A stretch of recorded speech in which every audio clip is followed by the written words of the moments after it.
Baik, terima kasih kakak-kakak yang sore hari ini boleh kembali hadir di ruang virtual ini kakak-kakak. Memang kita walaupun di dalam rencana kita bahwa kita harus selesaikan atau harus tuntaskan di setiap sesi tatap muka, tapi karena memang pertimbangan teknis ya, yang berkaitan dengan jaringan, ya listrik dan lain sebagainya itu juga mempengaruhi. Nah, sehingga tadi ketika kita sudah hampir ya selesai, tapi kita semua terpental termasuk saya, karena memang jaringan, terus yang kedua juga dengan baterai ya, laptop yang sudah 0%, dan seperti itu kakak-kakak. Oke, kita lanjut. Mungkin saya izin dulu kakak-kakak untuk boleh share screen lagi.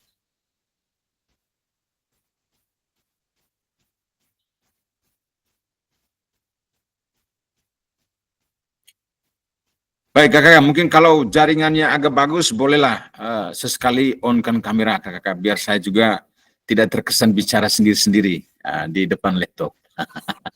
Minimal saya juga bisa melihat, memandang ya kakak-kakak, bahwa kalau ketika kakak-kakak sedang senyum itu saya tetap semangat. Nah, begitu. Kalau Li.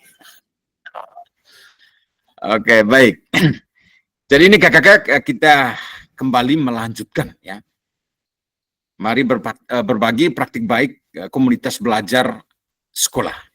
Jadi yang pertama tadi ya, bagaimanakah kakak-kakak yang menghubungkan antara aset yang dimiliki dengan rancangan ya, program yang telah kakak buat. Nah, seperti itu.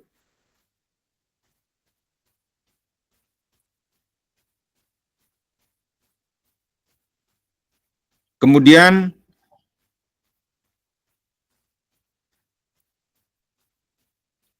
apa saja inovasi ya yang telah kakak lakukan untuk lebih memberdayakan Kombel sebagai wadah pembelajaran PJOK yang berpihak ya pada peserta didik. Itu inovasi apa saja nih kakak? Nah, yang sudah ini kakak lakukan. Kemudian kapan itu KBS ya kakak dapat dikatakan sukses?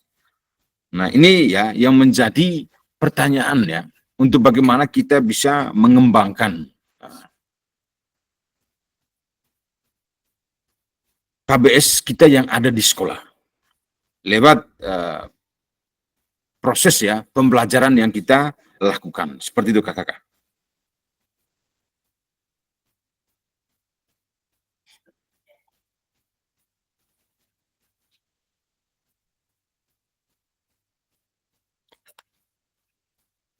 Ketika KBS ya, komunitas belajar yang ada di sekolah kakak dikatakan sukses, itu apa yang menandakan itu kakak?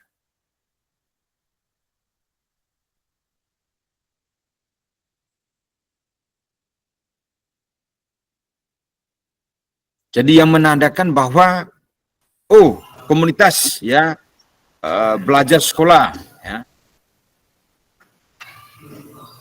di sekolah saya itu sudah nih ya, sudah dikatakan sukses. Itu yang menandakan itu apa tuh kakak? Silakan kakak. Mungkin bisa disampaikan ya. Oh ya, Kaloli, silakan Kaloli. Baik, terima kasih untuk waktu dan kesempatannya. Ya, saya sedikit mengelaborasi bagaimana KBS itu dikatakan sukses. Memang kalau kita belajar pada fase itu, KBS itu dia sampai pada tahap keberlanjutan. Tapi pada kondisi saat ini sekolah kami ini berada pada fase inisiasi, sehingga dari saya mungkin mengelaborasinya bahwa ketika hanya pada tahap inisiasi ini, komunitas belajar itu dia dikatakan berhasil itu ketika dia memiliki hubungan yang saling peduli, satu sama lain terhadap komitmen bersama membentuk komunitas belajar yang tentunya fokus pada perkembangan peserta didik. Fokus pada pengembangan peserta didik, terus sama-sama memiliki tujuan bersama, sehingga semua itu punya rasa saling memiliki untuk sama-sama menyukseskan itu. Mungkin itu saja, mungkin saya bisa elaborasi. Sekian, saya kembalikan.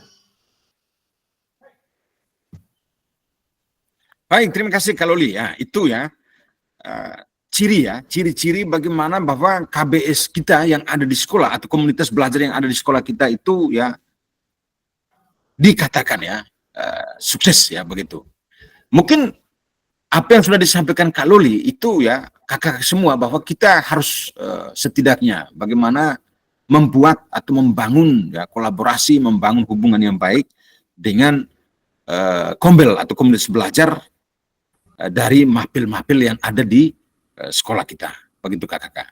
Nah, mungkin di sini saya sedikit menambahkan apa yang sudah disampaikan oleh Kak Loli tadi, bahwa ketika ya KBS itu dikatakan sukses, itu ya yang menandakan itu kalau ketika kita bisa melihat nih kakak, itu bisa diukur tuh kakak, ya, bahwa ketika kita melihat ya adanya peningkatan partisipasi siswa, ya, jadi secara konsisten ya mereka terlibat ya dan ya, menunjukkan antusiasme yang tinggi begitu kakak dalam setiap kegiatan ya belajar yang dilakukan di masing-masing kombel. Artinya kombel ini ya komunitas belajar PJOK, matematika dan lain sebagainya. Seperti itu kakak. Itu kita bisa mengukur bahwa memang dampaknya ada.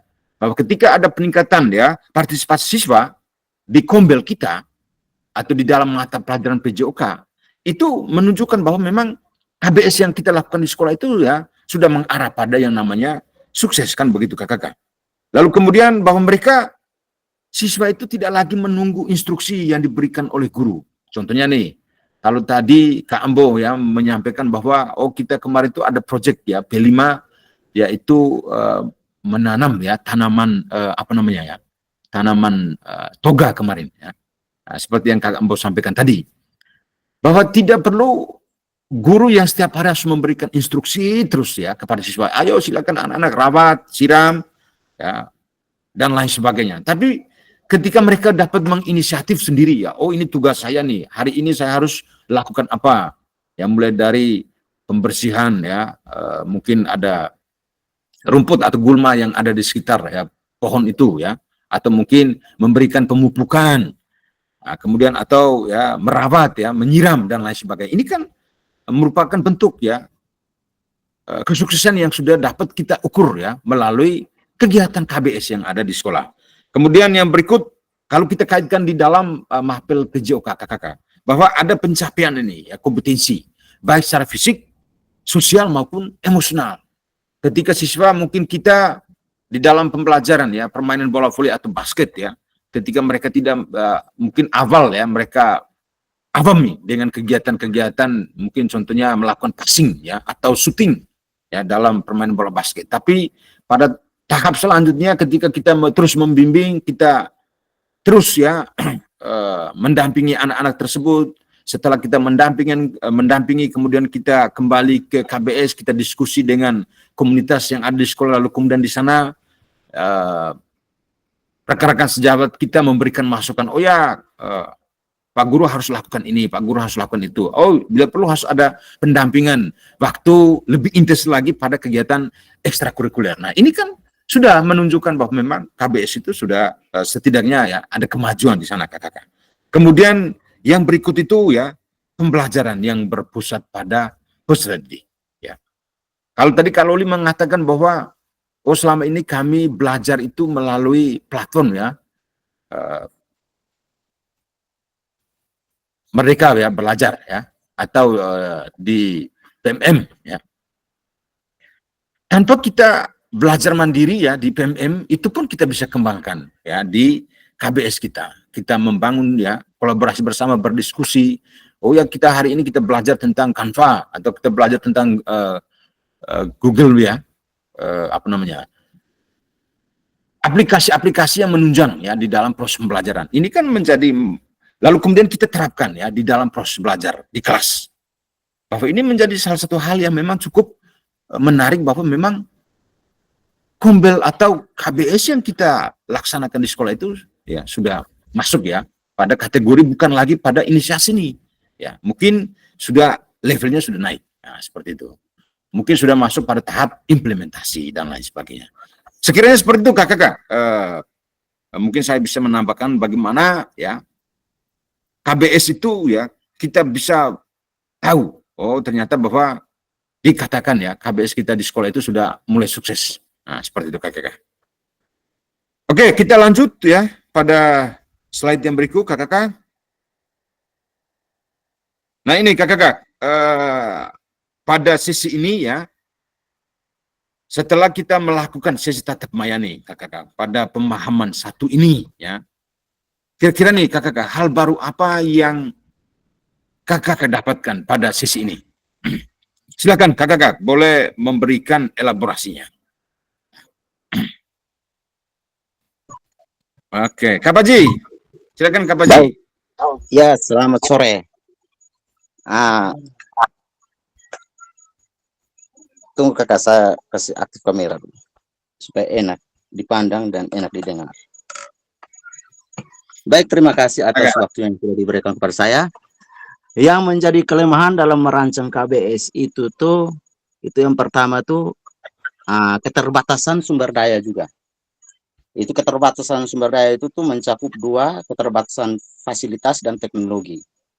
Nah, ini tidak semua lembaga atau peserta didik memiliki akses yang memadai terhadap teknologi, internet, dan fasilitas yang diperlukan untuk menjalankan KBS secara optimal. Kemudian yang kedua itu sumber daya manusia. Nah, keterbatasan kemampuan juga ya, atau pelatihan pengajar dalam menggunakan teknologi atau metodologi terbaru juga bisa menjadi kendala dalam merancang KBS yang efektif. Kemudian kelemahan yang kedua, tantangan dalam pengelolaan waktu kakak. Ini ada kompleksitas waktu yang dibutuhkan untuk merancang KBS yang efektif, yang mencakup untuk mempersiapkan materi ajar, alat evaluasi, serta pengaturan logistik kegiatan bagi pengajar yang memiliki beban pengajar yang padat. Kemudian keseimbangan antara teori dan praktek. Nah, yang menjadi kekurangan ketiga, kurangnya keterlibatan peserta didik. Nah, di dalam keterlibatan peserta didik juga masalah motivasi dan tantangan untuk peserta didik dengan gaya belajar yang berbeda. Nah, yang keempat, kesulitan dalam penilaian. Kelima itu tantangan dalam perencanaan dan koordinasi. Kemudian yang keenam itu fleksibilitas yang berlebihan. Mungkin hanya itu saja yang saya elaborasikan kakak. Terima kasih.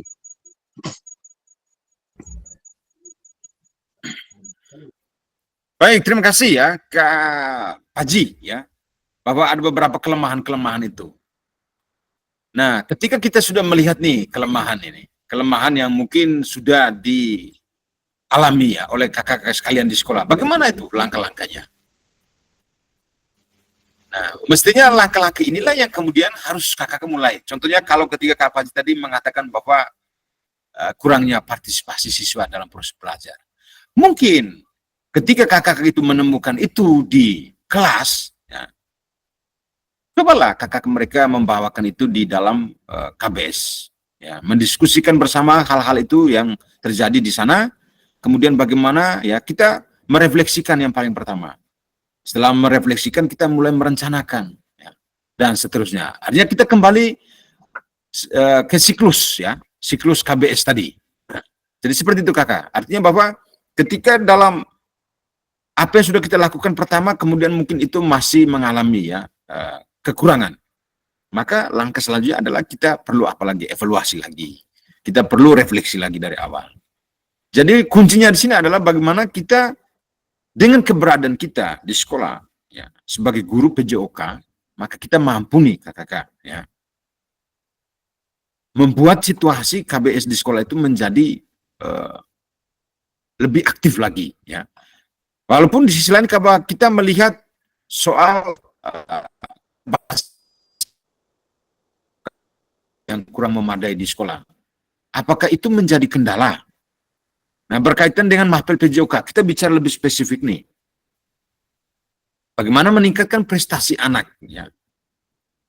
Bisa juga walaupun dengan adanya keterbatasan teknologi, bagaimana kita mau meningkatkan ya partisipasi siswa di dalam pembelajaran, meningkatkan kebugaran ya peserta didik. Maka itu menjadi salah satu hal yang memang benar-benar kita lakukan sehingga itu berdampak ya pada pembelajaran yang memang berpusat atau berpihak kepada peserta didik. Tidak tergantung pada aset-aset yang mungkin yang sebenarnya tidak ada, kemudian kita harus memaksakan ada, itu kan sangat tidak mungkin. Nah, seperti itu. Jadi baik, terima kasih ya Kak Paji yang mungkin sudah berbagi nih hal yang berkaitan dengan kekuatan dan kelemahan. Ya. Bagaimana supaya nanti kita dapat ya mengembangkan ya program ya KBS di sekolah itu semakin hari semakin meningkat. Ya. Seperti itu. Terima kasih Kak Paji. Baik kakak, mungkin ya kita lanjut ya pada aktivitas yang berikut. Nah ini kakak ya kesimpulan ya, kata kunci yang boleh kita ambil ya hikmahnya dalam sesi pertemuan kita di kesempatan hari ini kakak, bahwa komunitas belajar sekolah ya dapat diberdayakan secara efektif sebagai wadah berkolaborasi dan saling memikul tanggung jawab kolektif yang dilaksanakan secara rutin dengan tujuan yang jelas dan terukur untuk meningkatkan kualitas pembelajaran sehingga berdampak pada hasil belajar peserta didik. Jadi semua hal yang kita lakukan itu ya selalu nih kakak ya bermuara ya berdampak berpihak ya kepada peserta didik yang ada di sekolah terhadap ya hasil ya belajar mereka. Jadi itu ya kakak kira-kira kata kunci ya atau makna yang hikmah yang kita boleh ambil pada sesi ya pembelajaran kita di hari ini. Nah ini ya perlu kakak ingat kembali ya bahwa untuk menunjang ya adanya KBS di sekolah, maka kakak harus perlu melihat ini ya ada 3 ide besar. Yang pertama itu adalah fokus pada pembelajaran peserta didik kakak. Kemudian yang kedua, membangun budaya, kolaborasi, dan komitmen bersama. Kemudian yang ketiga itu adalah berorientasi pada hasil belajar peserta didik. Itu yang menyangkut tentang bagaimana 3 ide besar ya di dalam mengembangkan ya komunitas belajar yang ada di sekolah. Kemudian semua itu ya yang dapat melandasi agar KBS itu boleh berjalan dengan maksimal. Maka ada 4 pilar di sana kakak yang menopang nih ya keberadaan KBS di sekolah kita. Yang pertama itu adalah misi bersama. Jadi kita harus punya misi ya, misi tujuan bersama. Tujuannya apa? Ya, tujuannya adalah menjawab tadi ya, meningkatkan ya kualitas pembelajaran kita sebagai guru sehingga itu berdampak ya pada peserta didik. Kemudian visi ya, harus punya arah yang jelas. Nah, seperti apa yang sudah disampaikan oleh kakak tadi terlebih dahulu, bahwa di awal itu mereka menggebu-gebu melaksanakan program P5, tapi ketika dalam perjalanan mulai hilang, sudah tidak tahu lagi koordinatornya siapa, kemudian apa yang mereka hasil akhirnya seperti apa. Jadi benar-benar harus ya punya visi, arahnya yang jelas, bahwa muara akhir itu apa, seperti itu kakak. Kemudian yang ketiga adalah nilai, komitmen bersama. Ya, nilai itu nilai-nilai yang boleh dimaknai di dalam bagaimana kita membangun sebuah komunitas pelajar tadi. Kemudian yang berikut itu ya tujuan, ya goal. Artinya bahwa harus kita bisa lihat indikator yang menandakan, ya. Oh ternyata KBS kita ini ya seperti tadi, bahwa itu sudah sukses. Bagaimana bisa menandakan itu? Maka kemudian timeline dan targetnya. Jadi itu memang harus semua itu ya berdasar nih ya pada 4 pilar yang ada. Kemudian di sisi lain kakak kita perlu ya melihat kembali ada 5 dimensi di dalam membangun sebuah komunitas belajar. Yang pertama itu adalah kepemimpinan berbagi dan mendukung. Kemudian yang kedua komitmen ya dan nilai bersama. Kemudian yang ketiga berbagi praktik. Dan Yang berikut keempat, ya, pembelajaran kolektif dan penerapannya. Dan yang kelima itu kondisi mendukung, ya, struktur dan hubungan. Jadi itulah kakak ya, ada 3 ya aspek yang menunjang bagaimana keberadaan komunitas ya belajar di sekolah itu bisa berjalan dengan sukses, ya, seperti itu. Jadi ada 3 ide besar, kemudian ya, 4 pilar dan 5 dimensi. Ini yang mestinya kakak harus bisa mulai memahami secara baik. Bagaimana kita bisa membangun sebuah komunitas belajar di sekolah itu agar efektif. Ya. Yang berikut kakak, mungkin ini ya kita akan masuk pada aktivitas yang terakhir. Di sini ya kakak,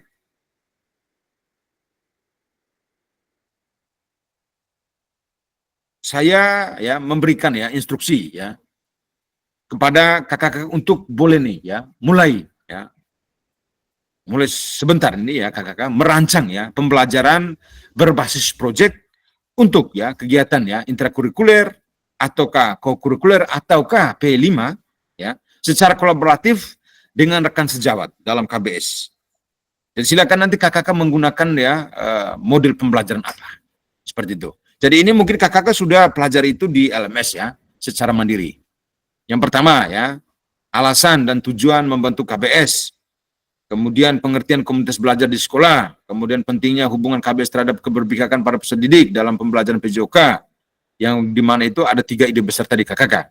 Kemudian fokus pada pembelajaran peserta didik ya, membangun budaya kolaborasi dan komitmen bersama berorientasi pada hasil belajar peserta didik. Kemudian 4 pilar, visi, ya, misi, visi, nilai, tujuan. Kemudian 5 elemen ya, kepemimpinan, berbagi, komitmen, ya, pembelajaran kolektif, berbagi praktik, kondisi mendukung. Ya, hal-hal inilah yang nanti dibawa ya kakak untuk merancang pembelajaran berbasis ya proyek dengan komunitas belajar di sekolah. Jadi yang pertama itu kakak harus bisa lihat ya tujuan, apa tujuan pembelajaran dari pembelajaran berbasis proyek yang kakak rancang. Tujuannya untuk apa nih?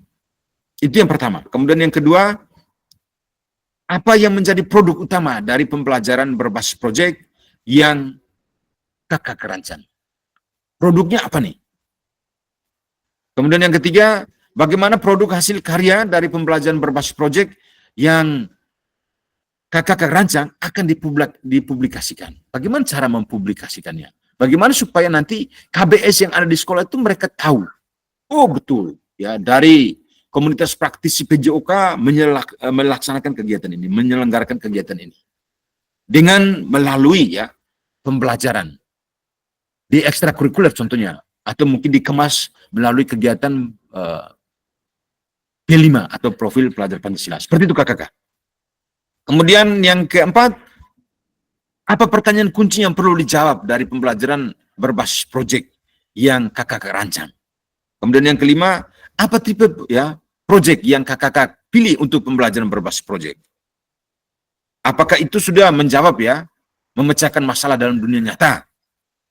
Kemudian bagaimana tantangan itu ya membuat karya. Lalu kemudian yang ketiga eksplorasi jawaban dari pertanyaan abstrak. Terus kemudian bagaimana kakak nanti bisa melakukan ya investigasi. Lalu kemudian memilih sikap dalam sebuah isu yang ada. Kemudian yang berikut ya, nah ini juga menjadi penting kakak. Apa model pembelajaran yang kakak pilih untuk pembelajaran berbasis proyek yang ada? Ya. Jadi kakak dapat melihat kembali di modul 2.3, 2.4, 2.5. Di situ ada 3 ya kakak. Model pendidikan gerak, pendidikan kebugaran, dan model pembelajaran ya, sport education model. Nah ini kakak, sekiranya ini kakak sudah pelajari ya, bagaimana cara merancang pembelajaran berbasis proyek dengan komunitas belajar yang ada di sekolah kakak. Oke baik kakak. Berkaitan dengan ini ya, rancangan pembelajaran ini. Jadi, oke. Baik kakak, sejauh ini kakak sudah masuk sampai di sini? Tampilan layar sudah terlihat jelas kakak? Jelas kan? Ya. Mungkin saya butuh respon dari kakak nih berkaitan dengan ini, komunitas belajar sekolah atau KBS. Ini di LMS ya, pembelajaran ya mandiri ya, asinkron. Bahwa di situ ya secara jelas ya kakak ya sudah ya mengarahkan kita untuk bagaimana merancang pembelajaran berbasis proyek dengan komunitas belajar sekolah. Bahwa di situ ya kakak dapat melakukan kegiatan belajar mandiri seperti dijelaskan di bawah ini. Nah, ini kakak. Buatlah rancangan pembelajaran berbasis proyek yang terkait dengan PJOK bersama dengan KBS, kakak. Lalu unggahlah rancangan tersebut di LMS. Kakak dapat membuat rancangan pembelajaran berbasis proyek dengan menggunakan panduan pertanyaan sebagai berikut. Ya, seperti yang saya jelaskan tadi kakak. Dari tujuan, kemudian apa yang menjadi produk utama, bagaimana produk hasil karya nanti, ya dipublikasikan, apa pertanyaan kunci, apa tipe proyek yang ada. Apakah menjawab ini, memecahkan masalah dalam dunia nyata, tantangan membuat karya, eksplorasi jawaban dari pertanyaan abstrak, ataukah investigasi, atau memilih sikap dalam sebuah isu yang ada. Isu-isu yang ada di sekolah, nih, contohnya ya, isu adil gender. Sekarang ini ya marak terjadi di sekolah, ya, yaitu bullying. Bagaimanakah KBS di sekolah itu menyikapi persoalan itu? Lalu kemudian kita buat itu dalam sebuah proyek penelitian yang dilakukan dari ya komunitas praktisi PJOK yang ada di sekolah, yang dimana koordinator itu adalah kakak mereka. Bagaimana kakak mereka bisa merancang itu? Seperti itu ya kakak. Kemudian apa model pembelajaran? Nah, model pembelajaran tadi ya, pendidikan gerak, pendidikan kebugaran, ya, pembelajaran sport, edukasi model, dan lain sebagainya. Kemudian siapa saja peserta didik yang akan dilibatkan? Kemudian kapan proyek akan dilaksanakan? Dan berapa lama proyek itu perlu berjalan, kakak. Jadi ini di LMS itu jelas ya, terpapar secara ya jelas bahwa silakan kakak merancang ini ya, pembelajaran berbasis proyek dengan komunitas belajar sekolah KBS. Lalu kemudian ya, terakhir nih kakak, silakan menjelaskan rancangan pembelajaran berbasis proyek sebaik mungkin ke dalam LMS sebelum sesi tatap maya berlangsung. Karena pada sesi tatap maya, kakak akan mempresentasikan rancangan yang telah dibuat. Silakan nanti kakak unduh nih, tabel menggambarkan karakteristik pembelajaran berbasis proyek, tabel ya gambaran besar, lalu kemudian 3 alur pembelajaran berbasis proyek. Kapan tanggalnya kakak?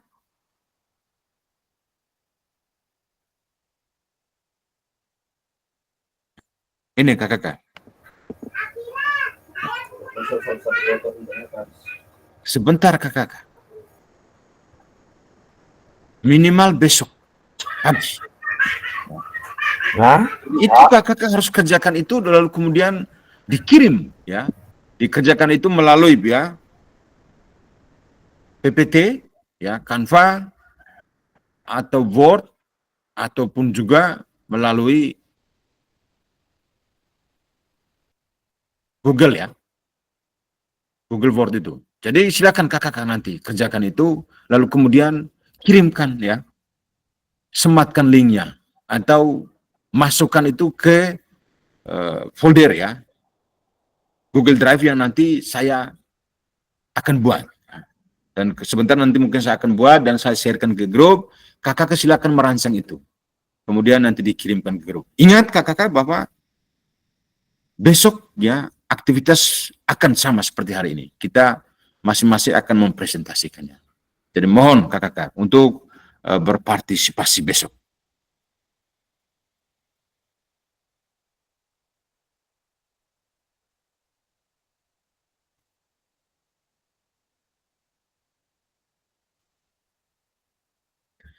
Jadi itu kakak ya, bagaimana kakak harus ya bisa merancang. Ingat, berkaitan dengan tugas ini tidak bisa ditunda kakak. Dan tidak ada lagi yang bilang, oh saya nanti saya masih mengalami kendala ini. Jadi tolong ya dikerjakan memang. Karena besok itu pada sesi tatap maya kita akan mempresentasikan ya kakak satu persatu. Berkaitan dengan ini mungkin ada hal yang mau disampaikan, silakan kakak. terkait dengan rancangan ya pembelajaran berbasis proyek dengan komunitas belajar yang nanti kakak akan rancang itu. Silakan kakak.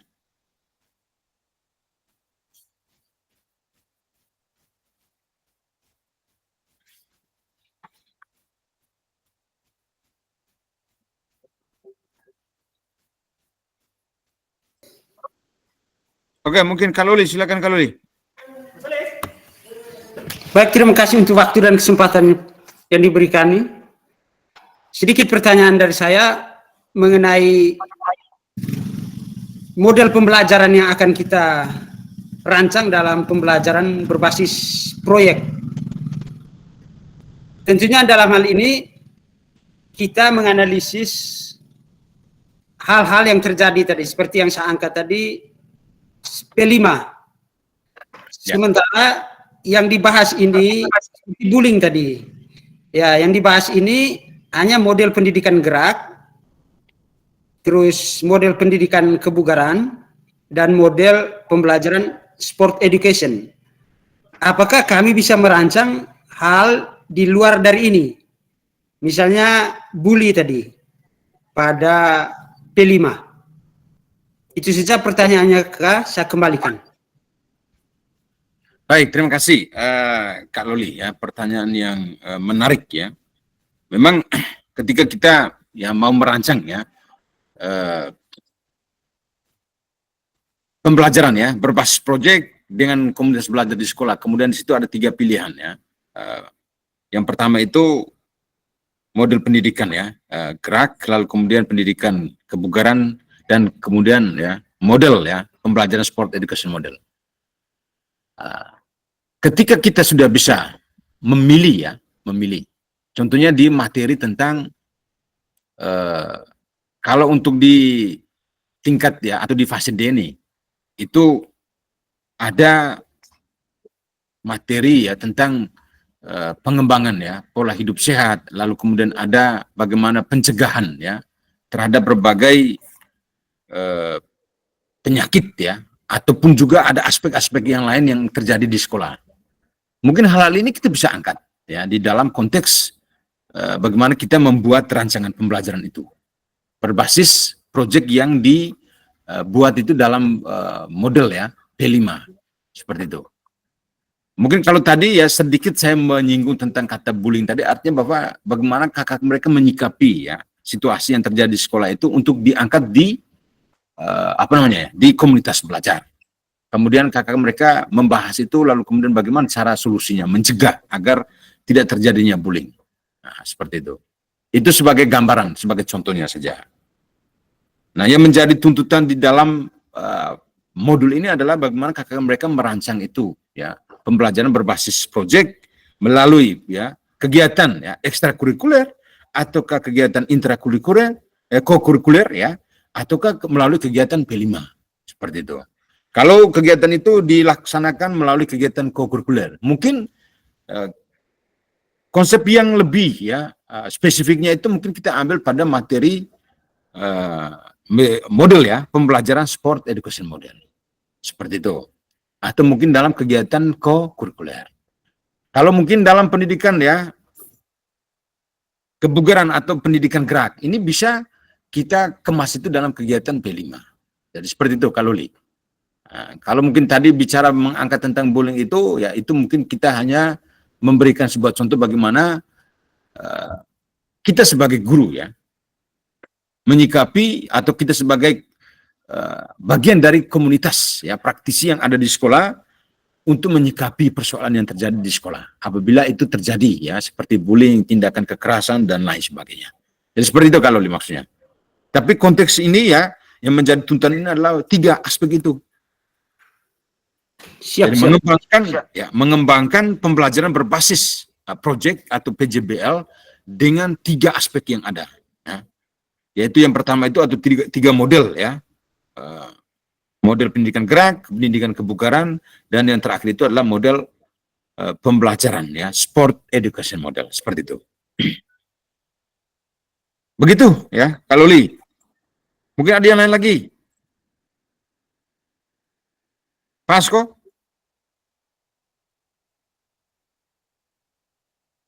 Oke, mungkin kita lanjut. Yang berikut. Nah, ini kakak-kakak ya. Pada akhir ya sesi kita hari ini kakak-kakak. Bahwa di situ ya kakak-kakak yang pertama ya. Memahami konsep dan pentingnya KBS serta hubungannya dengan keberpihakan pada peserta didik. Kemudian yang kedua, mengidentifikasi aset atau kekuatan sekitar dalam mengembangkan KBS. Kemudian yang ketiga, merancang program kegiatan KBS. Jadi itu kakak-kakak ya, sesi ya kita hari ini yang menjadi hal yang harus kita bawa nanti ketika bagaimana kita akan ya melaksanakan ya kegiatan KBS itu di sekolah kita masing-masing. Seperti itu kakak-kakak. Kemudian yang berikut, ya ini terakhir ya kakak, terima kasih kakak-kakak hari ini yang sudah ya berpartisipasi. Mungkin sekali lagi kakak-kakak berkaitan dengan rancangan ini sebelum kita akhir ya, atau menutup kegiatan hari ini, mungkin ada hal yang mau disampaikan berkaitan dengan merancang ya PJBL ya dengan komunitas ya, belajar di sekolah. Mungkin ada hal yang kurang dipahami, yang mungkin membutuhkan pencerahan lebih lanjut, silakan kita boleh memberikan elaborasi di ruang virtual ini sebelum kita akhiri kegiatan kita hari ini. Silakan kakak-kakak.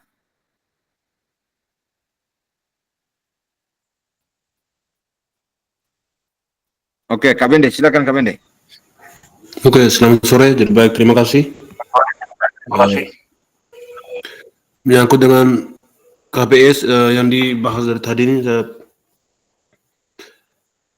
saya bingung nih kakak. Di sekolah saya ini belum ada KBS, jadi saya harus mulai dari mana, mau kerja bagaimana nih kakak? Itu dari saya kembalikan kakak.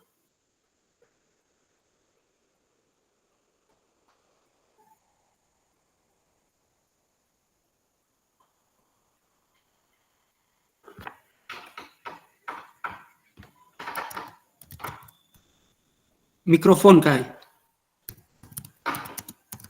Oke, terima kasih. Minta maaf. Baik, Kak Bende. Terima kasih ya. Mungkin Kak Bende sudah menyampaikan tentang hal ini. Ketika di sekolah tidak memiliki KBS, hal itu ya ketika hari ini ya Kak Bende mendapatkan ya, pemahaman tentang materi ini, langkah awalnya itu apa Kak Bende? Segeralah membangun komunikasi dengan sekolah, kepala sekolah. Kemudian mulai menginisiatif untuk bagaimana membentuk KBS di sekolah. Tidak harus menunggu itu dari kepala sekolah. Seperti itu kakak-kakak. Walaupun secara secara hukumnya belum ada ya di sekolah kita membentuk sebuah KBS ini. Tapi setidaknya mungkin dengan pemahaman ini Kak Bende bisa mulai merancang membentuk komunitas ya belajar yang ada di sekolah. Karena komunitas belajar ini dibentuk itu bukan harus ada inisiatif dari kepala sekolah, tapi bisa datanya dari guru, begitu, Kak Bende. Nah, kalau memang tidak melibatkan komunitas belajar, ya, dan bagaimana proses penerapan KBS nanti di sekolah itu dalam konteks ya pembelajaran berbasis proyek ini, Kak Bende bisa lakukan seperti apa? Ya seperti itu Kak Bende. Jadi mulailah ya membuka referensi yang berkaitan dengan KBS. Kemudian apa yang mau dibuat di sana.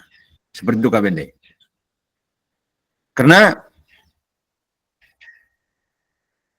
ini contoh ya, seperti kemarin ya ketika saya mengikuti juga kegiatan ini. Ya, memang bersyukur kalau ketika di sekolah itu sudah ada KBS. Lalu kemudian KBS itu awal itu siapa yang menggerakkan? Ya. Yang menggerakkan itu bukan harus dari kepala sekolah, ya. Bisa juga dari gurunya. Ya, ketika guru mengikuti pelatihan-pelatihan ya seperti ini kita di PKG, atau mungkin ada teman-teman ya rekan-rekan sejawat kita yang kemarin telah mengikuti kegiatan guru penggerak. Ya, banyak sekali hal yang mereka belajar di sana. Kemudian mereka kembali ke sekolah membangun. Ya, oh ternyata di sekolah kami ini belum memiliki komunitas belajar. Maka di sana ya guru itu menginisiasi untuk membentuk. Jadi seperti itu Kak Bende. Jadi jangan bertanya bahwa saya mulai dari mana dan berakhirnya di mana. Itu kembali pada diri Kak Wende untuk bagaimana membangun komunitas yang ada di sekolah setelah sesi ini Kak Wende ikuti. Seperti itu. Jadi itu minimal ya, Kak Wende harus bisa.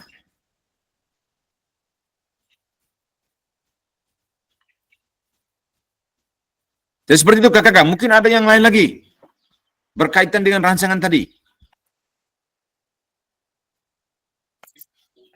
Pas kok? Pas kakak. Oke, kalau memang pas, kita akhiri dulu kegiatan kita hari ini. Saya mohon untuk kita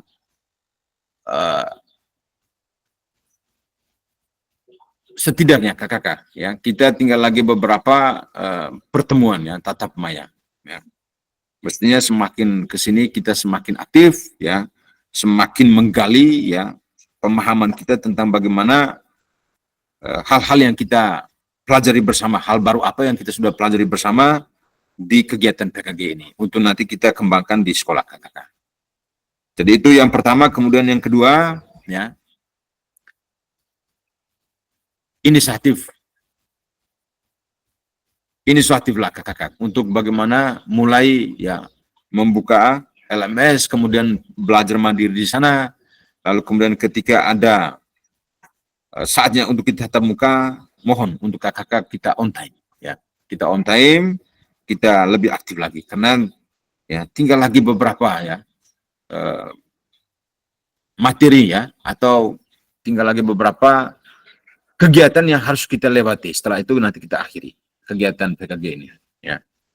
Jadi kegiatan PKG ini bukan hanya bagaimana kita bisa mendapatkan sertifikat kakak, tapi bagaimana kakak mereka jauh ya lebih dari itu ya. Bisa ada perubahan dalam diri kakak yang nanti kakak bisa imbaskan ini di sekolah kakak mereka. Jadi seperti itu ya. Jadi ini mohon kakak mereka untuk aktif ya. Oke, baik, saya rasa itu dulu pertemuan kita pada kesempatan di sore hari ini ya. Saya minta untuk kita semua boleh aktifkan kameranya, kakak. Silakan untuk kita foto ya bersama. Silakan, kakak.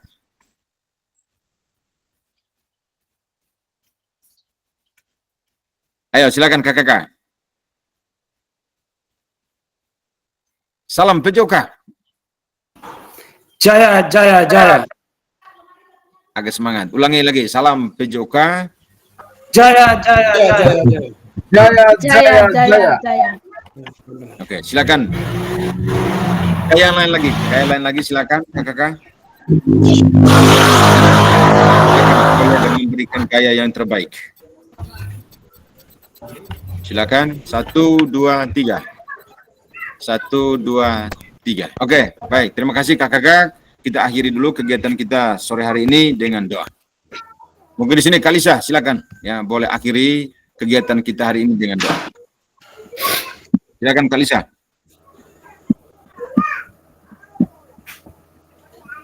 Marilah kita mengambil sikap berdoa. Izinkan saya membawakan doa ini secara Katolik.